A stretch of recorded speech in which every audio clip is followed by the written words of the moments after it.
After my husband passed away, I, Margaret Cole, poured every ounce of love and every spare dollar into my only daughter, Sophie. When Sophie got engaged to Daniel, I paid the entire down payment on their house, spent a hefty sum on renovations, and quietly covered half their mortgage every month for 4 years. I thought I was helping my daughter build a stable, happy future. Lorraine, Daniel's mother, never missed a chance to sneer at my modest background or to suggest that I didn't quite fit in at their upscale gatherings. Then a week before Thanksgiving, Sophie called. "Mom, this year we'd like to spend Thanksgiving with Daniel's family. You understand, right?" Her voice dropped. Lorraine thinks you might make dinner awkward?" I froze. The very house I'd helped pay for. And now I was being shut out of the most important family gathering of the year. I didn't argue. I didn't plead. I simply said, "I understand."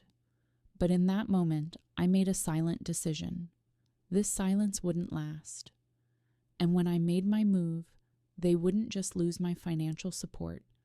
They'd lose their spotless image in front of everyone who mattered to them. I wasn't born into wealth, and I certainly didn't marry into it.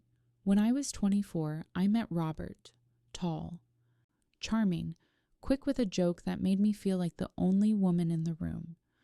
I thought we'd build a life together, and in a way we did, but not the kind I'd dreamed of. Robert had a drinking problem that started small, a beer after work, then a few.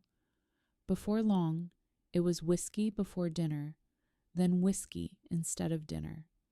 He could be loving when sober, but alcohol turned him into someone else entirely. Someone cruel, impatient, and unpredictable. There were nights when Sophie, barely 7 years old, would cling to me in her pajamas as we listened to him slam doors and curse at shadows. I learned how to stretch $1 because I had to.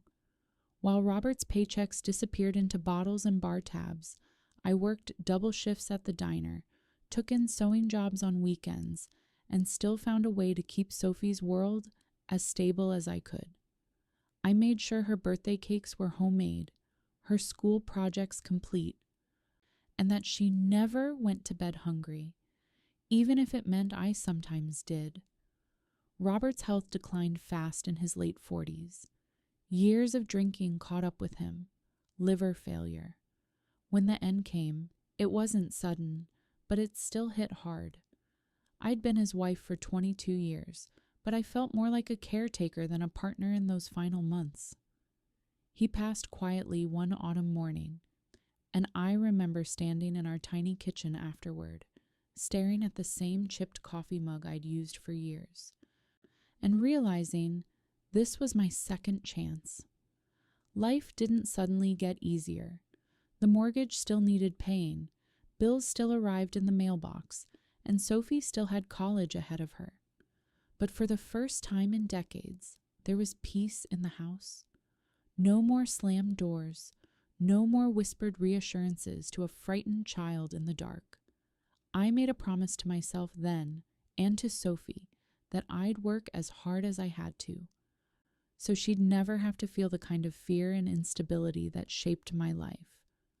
I picked up more shifts, learned how to budget down to the last penny, and eventually got promoted to office manager at the logistics company where I'd started as a temp.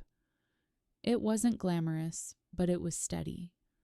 Sophie grew up watching me work. She saw me patch her jeans instead of buying new ones, turn leftover stew into soup for the next night, and put every spare dime into her college fund. I told her, "You'll have choices I never had." And she did. When she graduated with her degree in communications, I was in the front row, clapping so hard my hands hurt. She was the first in our family to finish college. She got a good job, met Daniel, and seemed genuinely happy. I thought, all those years of sacrifice have finally paid off. So, when Sophie and Daniel found a little 2-story house on a tree-lined street, I didn't hesitate. I wrote the check for the down payment without blinking. I covered the renovation costs when they wanted to remodel the kitchen, and when they realized the mortgage would be tight, I quietly started sending money each month to cover half of it. I never told anyone outside our little circle. I didn't need credit or recognition. It was enough knowing Sophie had security. Maybe that's why it hurt so much when the distance began. At first, it was small things. Fewer phone calls, canceled lunches, Sophie saying she was too busy to come by. Then came the remarks from Lorraine during family gatherings, little barbed comments wrapped in fake smiles. "Oh, Margaret, I suppose you wouldn't know about wine like this. I imagine you've never been to a country club before?" I told myself it didn't matter. I wasn't doing any of this for Lorraine, but I could see her influence on Sophie. And Daniel. Well, Daniel was polite, but always with that faint edge of condescension, like he was humoring me. Still, I kept helping. I told myself family comes first, even when it stings. I thought Sophie would always remember where she came from, what it took to get here. I was wrong. It took one phone call, one quiet dismissal from my own daughter, to make me realize that somewhere along the way, my generosity had been taken for granted. Worse, it had become invisible. And once I understood that, I also understood something else. If they couldn't value what I'd given, they'd feel the full weight of what it meant to lose it. By the time I turned 60, I had built a life I could finally call my own. My little home in the suburbs of Portland, the same one Robert and I had bought decades earlier, was fully paid off. The walls no longer echoed with arguments or slammed doors, only the hum of my sewing machine and the soft tick of the kitchen clock. I had retired from my office manager position the year before, with a modest pension and enough savings to live comfortably. Not extravagantly. I still clipped coupons and checked the clearance aisle out of habit. But I didn't worry about whether the lights would stay on or the mortgage would get paid. Those fears were behind me. I'd turned my backyard into a garden that was the envy of the neighborhood. Rows of lavender bordered the fence. Tomatoes and zucchini thrived in raised beds. And every summer I hosted a small barbecue for a few close friends. We'd sit under the string lights I'd hung myself, drink iced tea, and laugh until the air grew cool. I didn't need much to be happy. A good book, my garden, the occasional trip to the coast, and visits from Sophie, those were my favorite. She would come by with a bottle of wine, kick off her shoes, and talk about her work, her friends, and the latest renovation project she and Daniel had in mind. Sometimes they'd bring me along to see the progress, and I'd feel a little swell of pride knowing I'd helped them build that life. Even though Sophie and Daniel's house was newer, mine felt warmer, lived in.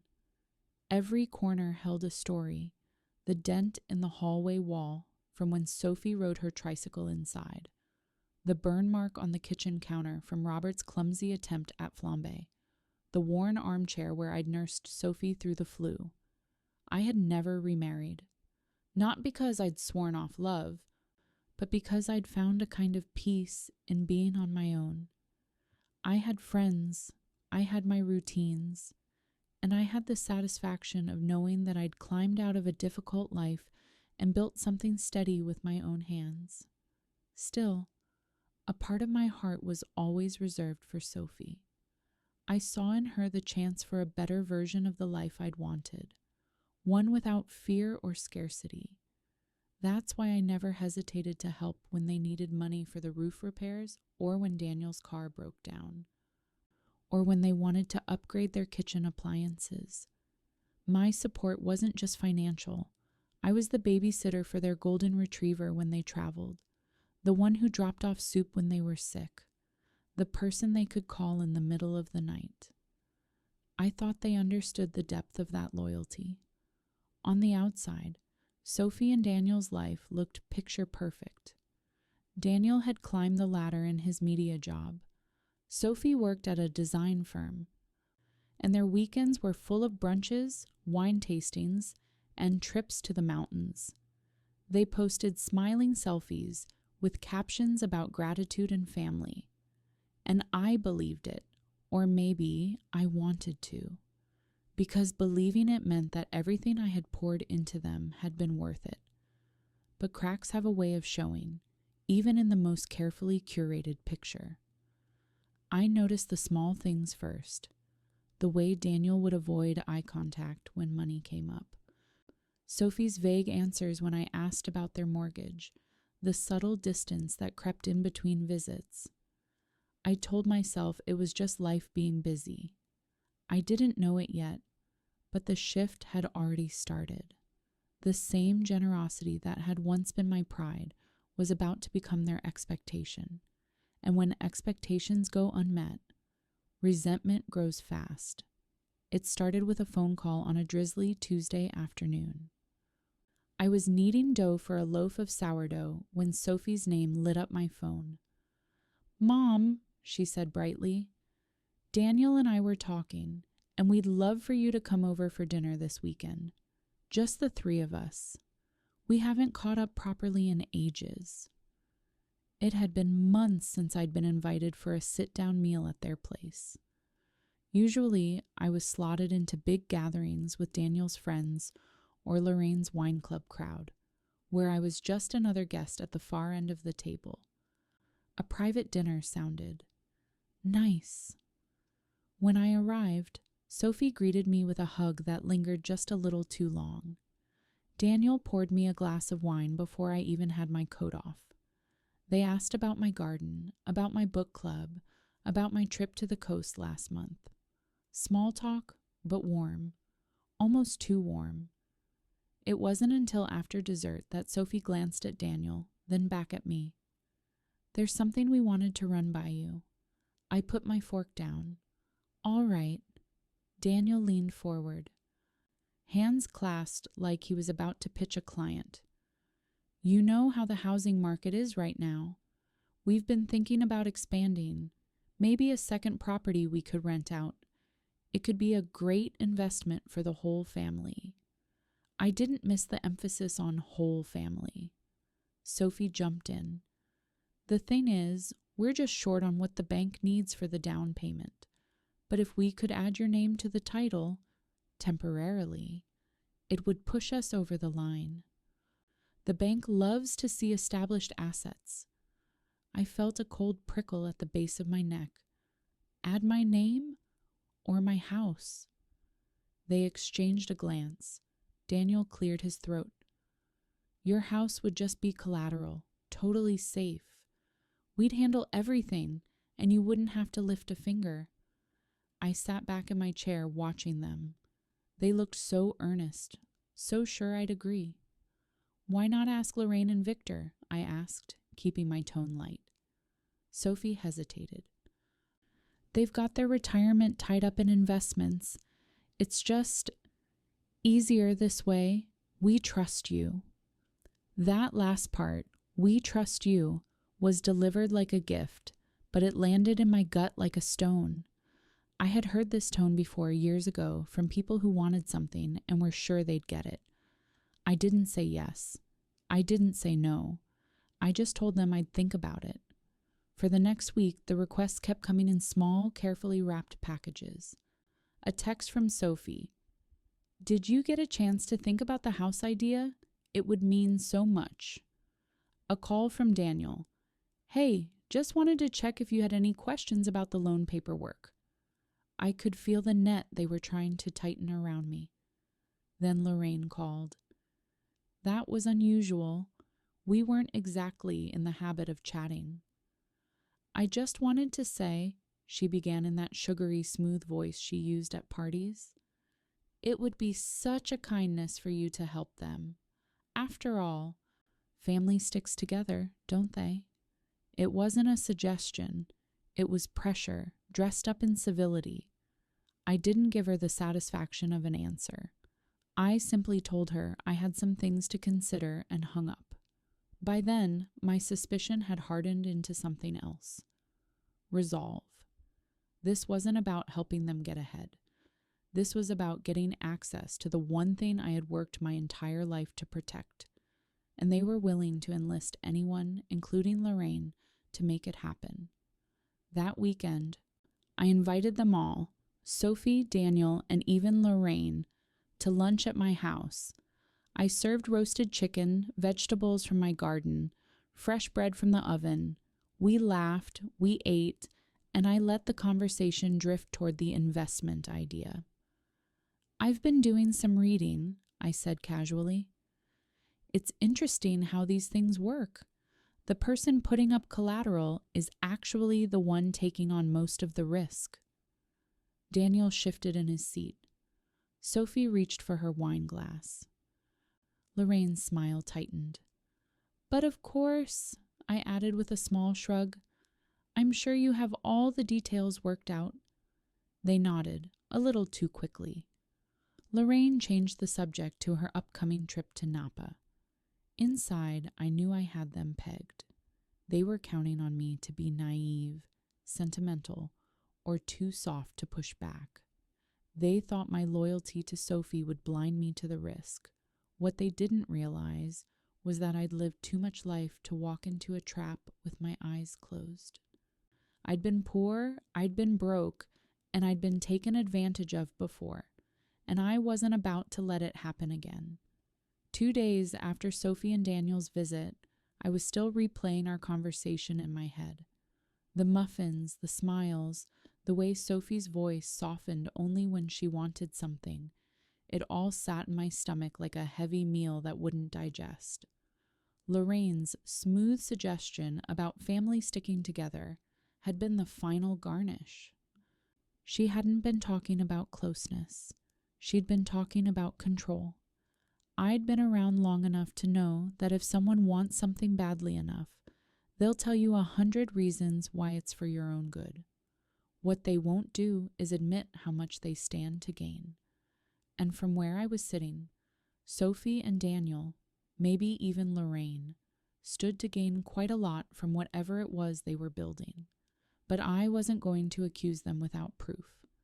No, if I came at them too soon, they'd just retreat, deny, maybe even paint me as paranoid. I needed to see exactly how far they were willing to go. The first chance came the next morning. I called Sophie under the guise of sharing good news. I told her I'd been sorting through some of her father's old files and had found the original deed to my house. I mentioned casually that I planned to move it to a safety deposit box at the bank for safekeeping. There was a pause on the line, longer than it needed to be, before she said, "That's probably smart, Mom." That afternoon, Daniel texted me. The words were light and conversational, but the core of it was a nudge. "Since you're going to the bank anyway, maybe we could meet with a loan officer? No pressure, just to see what the process would look like."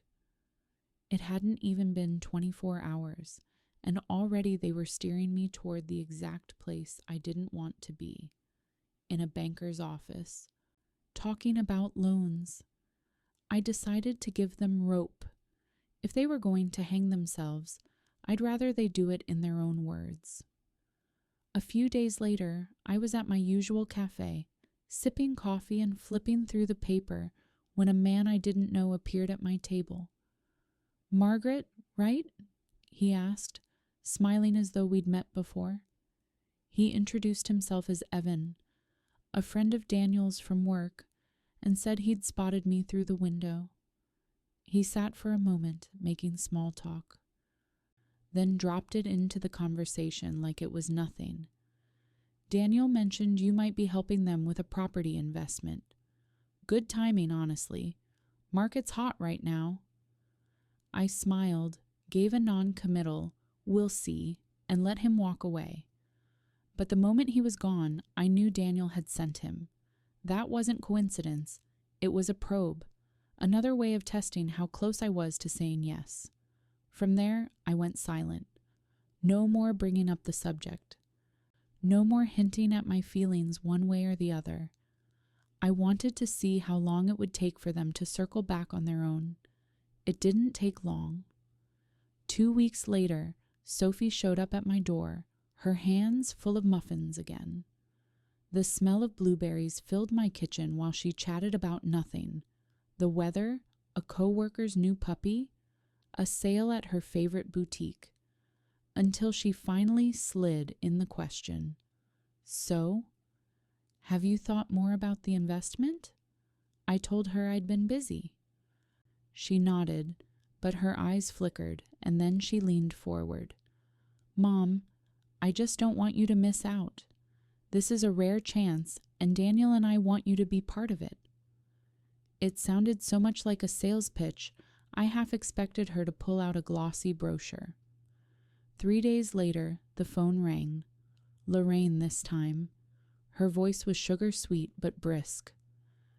Daniel's friend has drawn up preliminary paperwork. Nothing binding yet, of course. Just an intent to proceed. It's really just to show the bank you're serious. My heart thudded once, hard. I knew enough about loans to understand what that meant. Once your name is on something, the leap from intent to obligation is alarmingly short. That night, I called Charles, an old acquaintance of my late husband, who had worked in mortgage compliance for decades. I told him the hypothetical situation. His answer was immediate and blunt. Margaret, don't do it. You are putting your house at risk. If they default, and it sounds like they're in a position where that's not unlikely, you could lose everything. I already knew he was right, but hearing it from someone whose job had been to clean up the messes left by people like Daniel and Lorraine snapped the last bit of wishful thinking I'd been holding on to. Even then, I wanted one last measure of just how far they'd go. I called Sophie, told her I might have some money coming in. Not much, but enough to help with a down payment. She didn't ask how much or when. She just said, "That's great, Mom." And within the hour, Daniel was on the phone, saying while the cash would help, the collateral piece was still the fastest way forward. Collateral piece. Not your home or your property, just a piece of the puzzle to be moved into place.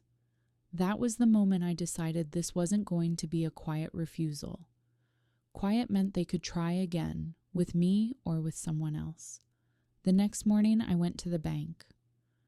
I placed my title paperwork into a secure trust and instructed my lawyer to add airtight clauses to my will. No one, not Sophie, not Daniel, not anyone, could touch my house unless I named them directly. I set up account alerts so any large transaction or change in my property records would ping both me and my lawyer instantly. But even that wasn't enough. Protection was one thing. Prevention was another. I needed proof. Undeniable. Unspinnable proof that what they were doing wasn't about opportunity or family, but about taking something that wasn't theirs. So the next time Sophie called to talk through the details, I had my phone recording. She said it plainly. We just need your name on the title temporarily. Daniel's uncle can handle the paperwork. 2 days later, Daniel stopped by under the pretense of helping with my gutters. While we stood in the yard, he told me the timeline. A week from my signature to the bank's approval. All I had to do was sign the preliminary docs. When he left, I transferred the recordings to an encrypted drive and backed them up twice. I also began saving every text, every email, every voicemail, even the ones that seemed harmless on the surface. Because the thing about people who think they're in control is that they leave a trail.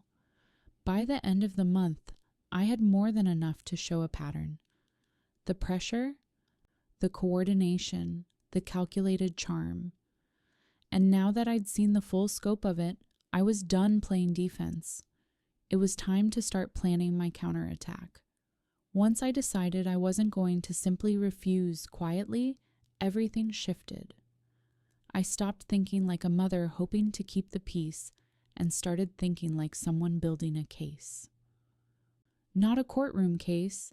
I wasn't ready to drag Sophie and Daniel into legal proceedings unless I had to, but the kind of case that left no room for argument, no gaps for them to slip through. I wanted proof that would stand up to the scrutiny of strangers, neighbors, even the people who had known me for decades and might wonder if I'd overreacted. The first thing I did was organize the digital trail. I printed out every email Sophie had sent me over the last 2 years where money was involved. The casual requests, the desperate-sounding notes about bills, the polite, "Thank you again, Mom," after I'd transferred funds. On paper, stripped of emojis and small talk, they read like a slow build toward dependency. I highlighted the key phrases. "Couldn't have done it without you. If we don't get help soon, we might lose the house. Daniel says you're our only shot." Then came the texts. I pulled them from my phone into a spreadsheet. Dates and times lined up neatly. Alone, each message might seem harmless. Together, they told a story. Nudges disguised as updates, reassurances that this is temporary, and subtle hints about urgency. We have to move fast on this before the market changes. But digital words were one thing. Spoken words, especially when the speaker didn't think they were being documented, carried a weight all their own. I already had the short clip from our details call, where Sophie used the phrase, "just need your name" on the title temporarily. That was a start, but I needed more. I started leaving my phone on the kitchen counter in recording mode whenever they visited. Sometimes I got nothing but idle chatter and the scrape of forks on plates. Other times I caught moments that made my stomach knot. Like the afternoon Sophie lingered after Daniel went to fix a leaky tap. She lowered her voice, as if the neighbors might overhear, and said, "Lorraine thinks if we can get you to sign by next month, it'll make the refinance easier. And if we refinance, we can free up cash for the investment." She didn't say, "if you want to," or "if you're comfortable," just "if we can get you to sign." One evening, while cleaning out my old desk, I found an aging but perfectly functional camcorder my husband had used for family holidays. The battery still worked, and it had a tripod. The idea came almost instantly. If they were bold enough to talk in my house, I'd make sure more than just my ears caught it. I positioned it discreetly in the corner of the dining room, where it looked like an old knickknack next to the bookshelf. It paid off faster than I expected. A week later, Daniel stopped by with muffins, their favorite currency of persuasion, and launched into what sounded like a pitch he'd practiced. "It's a win-win, Margaret. You help us get the collateral. We make the investment. We all profit." He leaned back in his chair, hands laced behind his head like this was already a done deal. The camcorder caught every word, every smirk. Still, I wasn't done. Words and video were strong, but I wanted something from outside my home. Something they couldn't claim was taken out of context. I thought about Evan, the friend from work who had approached me at the cafe. If he'd been willing to drop hints in public, maybe he'd be willing to brag. I started visiting that cafe more often, sitting by the window sipping tea and reading while keeping one ear tuned. It took 3 visits before he appeared again, this time greeting me like an old friend. We chatted about nothing for a few minutes, and then I asked casually, "So, Daniel's big project, is it moving along?" He grinned. "Oh yeah. Once they get that title signature from you, the bank will greenlight the rest." Lorraine's been talking about it for months. That one sentence was gold. I excused myself, went to the restroom and typed it into my notes app, verbatim, time-stamped and dated. Later, I repeated it into my recorder, making sure to preserve the tone. The last piece of the puzzle came almost by accident. I'd gone to the local hardware store for garden supplies when I overheard two women chatting in the next aisle. I recognized one, a neighbor who often attended Lorraine's charity luncheons. "It's a shame," she was saying, "but Lorraine says she can't get that house unless Margaret agrees to the deal, and Margaret's being difficult." Difficult? That's what they called someone unwilling to hand over their home. By now, my dining table looked like a detective's war room, neatly stacked folders of emails and texts, USB drives labeled by date, a list of recorded statements and where they were stored, a copy of my house title, untouched and safe. I considered my options. I could go straight to the police with what I had. It was enough to start questions, maybe even an inquiry. But there was a part of me, a quiet, stubborn part, that wanted the exposure to be personal. I didn't just want them stopped. I wanted them seen. Because for years, Lorraine had been dropping comments at parties, little barbs about my modest lifestyle, my simple tastes. She'd smiled while implying that I didn't belong in their circles. She'd treated my generosity as a duty, not a choice. And now she was orchestrating a scheme to take the one thing I'd worked my whole life to keep. No, handing this over to strangers to handle behind closed doors didn't feel like justice. Justice to me was the truth lighting up a room they couldn't escape. Justice was watching the polite smiles slide off their faces when everyone they cared about saw exactly who they were. So I refined the collection. I edited the camcorder footage into a short, undeniable clip. Daniel explaining the win-win, Sophie's voice about getting you to sign, and Evan's casual confirmation about the title. I overlaid text with dates, keeping the tone factual. No exaggerations, no opinions. Just evidence. Next, I prepared a PDF of the emails and texts, formatted cleanly, with each request highlighted. I included the most damning lines, not to overwhelm, but to make the pattern clear. Then I set up a private link online, password protected. Only people with the link could see it. I copied that link into an email draft addressed to a list of carefully chosen recipients, family, close friends, a few of Lorraine's social contacts who'd made their disdain for me clear over the years. The subject line I typed and retyped until it was just right. The truth before we sit down together. And then I waited. Not for long. Christmas was coming, and Sophie and Daniel had already announced they'd be hosting the dinner. It was perfect. A full house, festive mood, plenty of witnesses. I scheduled the email to send an hour before dinner.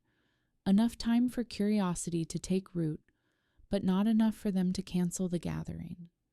The night before, I checked everything twice. USB loaded with the edited video, backup on a second drive in my coat pocket, printed copies of the email chains in my handbag. When I went to bed, I didn't feel nervous. I felt ready. Because by the time dessert was served, there would be no doubt left in anyone's mind about exactly what Sophie, Daniel, and Lorraine had been trying to do, and they'd never be able to spin it into something else again. The morning of Christmas Eve broke cold and pale, frost clinging to the edges of my garden fence like lace. I woke earlier than usual, not from anxiety, but from an odd, steady sense of purpose. My tea steamed in the mug as I sat at the kitchen table, the USB drive resting in front of me like a talisman. It was small, unremarkable, but inside it held weeks of careful work, a truth they couldn't unsee once it was shown. The guest list for dinner had been confirmed in Sophie's group email. Her and Daniel, of course, Lorraine and Victor, a handful of their closest friends from the country club, a smattering of Daniel's cousins, and a couple of Sophie's old college friends. All told, maybe 20 people. More than enough for the reaction to spread in ripples long after the evening ended. At 4 p.m., exactly 1 hour before dinner, I hit send on my pre-written email. The subject line, "The truth, before we sit down together," hung in my sent folder like a bell already struck. I pictured the chime carrying across town, phones lighting up in hands, curious clicks on the link, eyes scanning the emails, watching the video. I imagined Lorraine, mid-makeup touch-up, freezing with the compact in her hand, as Daniel's voice played from the screen in her lap. I dressed carefully, not festive exactly, but sharp. A deep green blouse, pressed slacks, my late husband's watch on my wrist. I wanted to look calm, collected, untouchable. In the mirror, I could see it. A woman who wasn't walking into a fight, but into a performance she had already choreographed. When I arrived, the air outside their house was rich with the scent of roast turkey and cinnamon. From the driveway, I could hear laughter and the muffled hum of conversation. Sophie opened the door, her smile a little too wide, a little too rehearsed. I stepped inside, kissed her cheek lightly, and handed over a tin of cookies. Her eyes flicked toward me, searching, as if trying to detect whether I knew something she didn't want me to. The living room was warm and crowded. Lorraine was by the fireplace, draped in red silk and pearls, holding court with two of her friends. Victor hovered near the drinks table, already flushed from the wine. Daniel was in the kitchen carving ham, his movements stiff, almost mechanical. A few people greeted me with the cautious politeness usually reserved for distant relatives, the kind of politeness that says, "We've heard things, but we're not sure which side we're on yet." Dinner passed almost like any other holiday meal. Almost. The conversations were dotted with silences that felt heavier than they should have been. I caught sideways glances, snippets of whispered exchanges.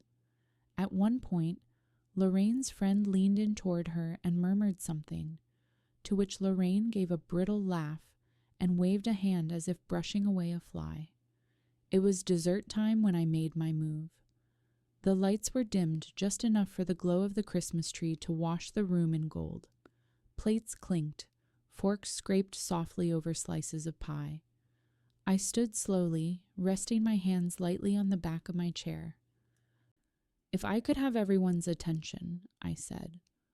My voice carried just enough to cut through the chatter without sounding sharp. Heads turned, forks paused. I brought something I'd like to share. A little gift, you could say, for the whole family. I walked to the television in the corner of the room, the USB already in my hand. Daniel's eyes widened when he saw it, and I watched a muscle in his jaw tighten. Sophie's fork slipped against her plate, the tines making a small metallic ring. Lorraine's smile froze, polite but thin. The TV screen flickered to life.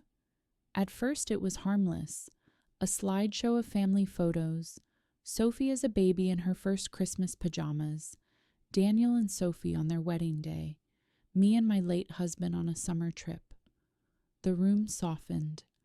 Then the slideshow faded to black. The first clip rolled, Daniel in my dining room, leaning back in his chair, saying, "It's a win-win, Margaret. You help us get the collateral, we make the investment, we all profit." His voice was clear, the timestamp visible in the corner. The second clip. Sophie's voice from my kitchen, low but audible. "Lorraine thinks if we can get you to sign by next month, it'll make the refinance easier." The murmurs began, low and uncertain. Then came the emails, clean screenshots filling the screen, Sophie's words highlighted. If we don't get help soon, we might lose the house.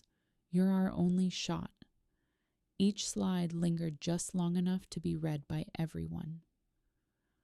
The last piece was the cafe conversation, Evan's grin and his casual tone.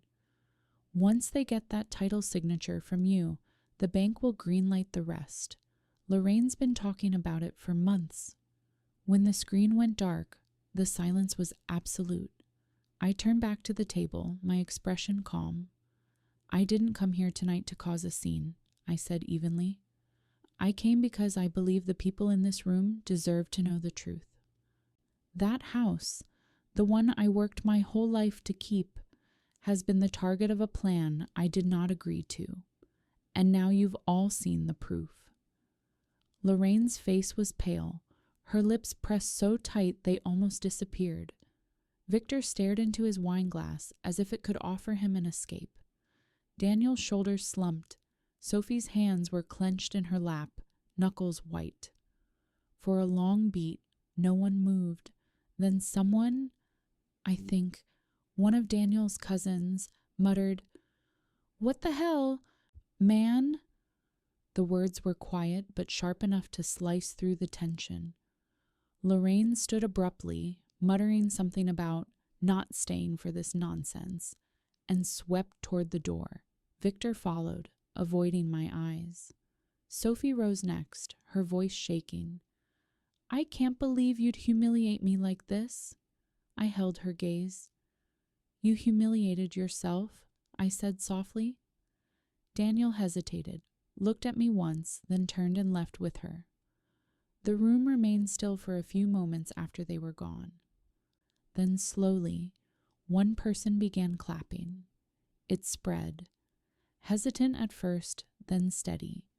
Not loud, not triumphant, but enough to fill the space where their voices had been. I didn't smile, not yet. Because the evening wasn't about victory. It was about clarity. And I could already feel the shift in the air. The kind of shift that meant the story would travel, whispered from one household to the next, until the people who had tried to take my home couldn't walk into a room without knowing exactly what others thought of them. By the time I left Sophie and Daniel's house that night, the air had turned sharper, the frost settling in thicker along the sidewalks. I stepped outside into the cold, the noise from the party already muted behind the shut door. It felt like walking out of a storm into sudden, uncanny stillness. I drove home with the radio off, the faint hum of the heater filling the silence. My mind wasn't racing. In fact, it was strangely quiet. The performance was over, the curtain down, and now I was simply waiting for the echoes to carry. The first sign of those echoes came the next morning. I was sipping coffee when my phone lit up with a text from a number I didn't recognize. "Lorraine's losing it. Whole table at the club talking about last night. Thought you should know." No name, no context. Just the kind of anonymous tip people send when gossip has grown legs. Within hours there were more. A neighbor messaged to say she'd heard from her sister-in-law who'd been at the dinner that things got intense. One of Daniel's cousins sent a short, pointed email. "Good for you." And then came Sophie. The call lit up my screen mid-afternoon. I let it go to voicemail, and later, with a calm I hadn't expected, I listened to her voice. She didn't sound angry, not exactly. More unmoored. "Mom," she began, a long pause before she continued.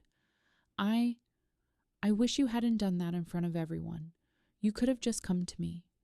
Another pause, heavier this time. "Daniel's furious. Lorraine says you ruined Christmas. I don't even know what to say." I didn't call her back. Not because I had nothing to say, but because I'd already said it. Not in words, but in the quiet power of showing the truth exactly as it was. By New Year's, The ripples had spread far enough that even people I barely knew seemed to be aware. At the grocery store, a woman I recognized vaguely from the community center stopped me to murmur, "I heard what happened. Brave thing you did." There was no need to ask how she had heard. Stories like this travel faster than anyone can track. From what I gathered through scraps of information, Lorraine and Victor had stopped attending several of their usual social events. At the country club, their names were no longer listed on the hosting committee for spring's gala. Daniel, someone told me, had taken an extended leave from work. Whether that was voluntary or not, I couldn't say. Sophie's social media had gone quiet. No bright pictures of brunch, no cozy shots of evenings by the fire. The last thing she posted was a generic Merry Christmas image, days before the dinner. Since then, nothing. Meanwhile, the video link I'd sent in that group email had been forwarded.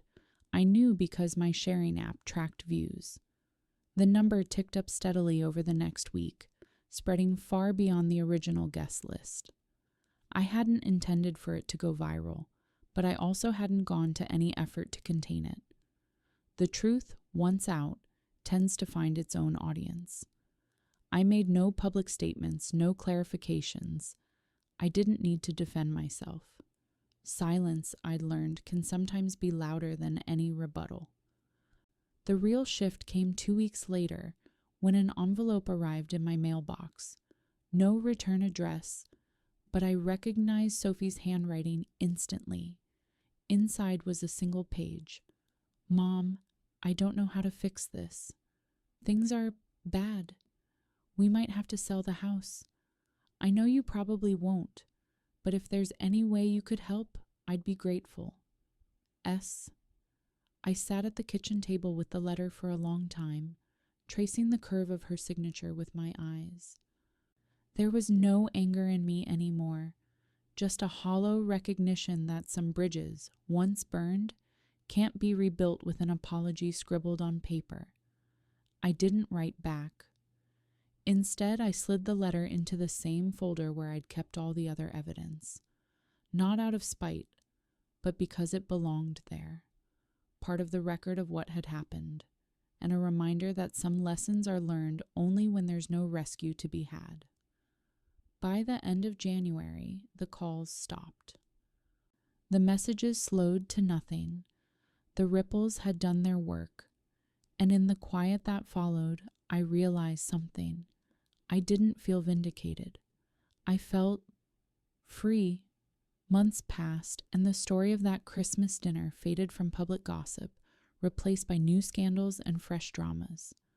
But for Sophie and Daniel, the shadow lingered. Through a mutual acquaintance, I heard they'd sold the house, the very one I had poured so much into, at a loss. The mortgage had caught up with them faster than they could manage without my monthly contributions. They moved into a small rental on the outskirts of town, far from the polished neighborhood they'd once flaunted. Lorraine and Victor never regained their former social footing.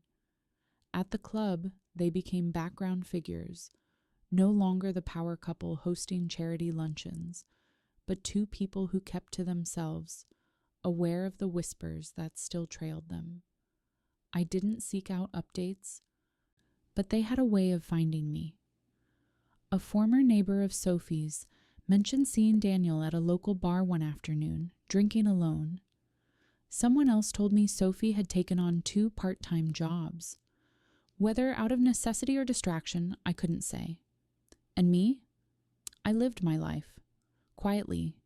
Comfortably. My home remained mine alone. No cosigners, no hidden clauses. I planted a new row of roses in the garden, the kind that bloom in waves, as if to remind me that beauty can return even after a harsh season. One afternoon, while pruning those roses, I found myself thinking of Sophie as a little girl, running across the yard in a sundress, hair tangled from the wind, laughing as if nothing could ever touch us. That memory ached. It still does. But then I remember the moment in her living room, the images flashing on the screen, the truth bare for everyone to see. And I know I didn't create that moment. I only revealed it. I never set out to ruin her life, only to protect mine. Some people call it revenge. I call it self-preservation. And as the seasons turned, the silence between us became its own kind of closure. Not the warm, reconciled kind, but the kind that comes from knowing you've drawn a line that will never be crossed again. Some nights, I still catch myself wondering what might have happened if I'd stayed quiet, if I'd kept sending those mortgage payments, if I'd swallowed Lorraine's smirks and ignored the uneasy knot in my chest. Maybe Sophie and I would still talk. Maybe there'd be birthdays and holidays shared around the same table. But then I remember the signatures they wanted, the whispered plans to make it official without my consent, the certainty in their voices that my life's work was theirs for the taking. And I know silence would have cost me everything. Justice doesn't always come in courtrooms. Sometimes it comes in the form of truth, played on a living room TV for everyone to see. I didn't just keep my home. I kept my boundaries, my dignity, and I left them with a lesson they'll never forget. Kindness is a gift, not an open bank account. If you think this story ends here, it doesn't. Because the next time someone underestimates me, they'll remember Christmas, and so will I. If you enjoyed this story, hit subscribe and stay tuned. More true tales of betrayal and revenge are coming your way.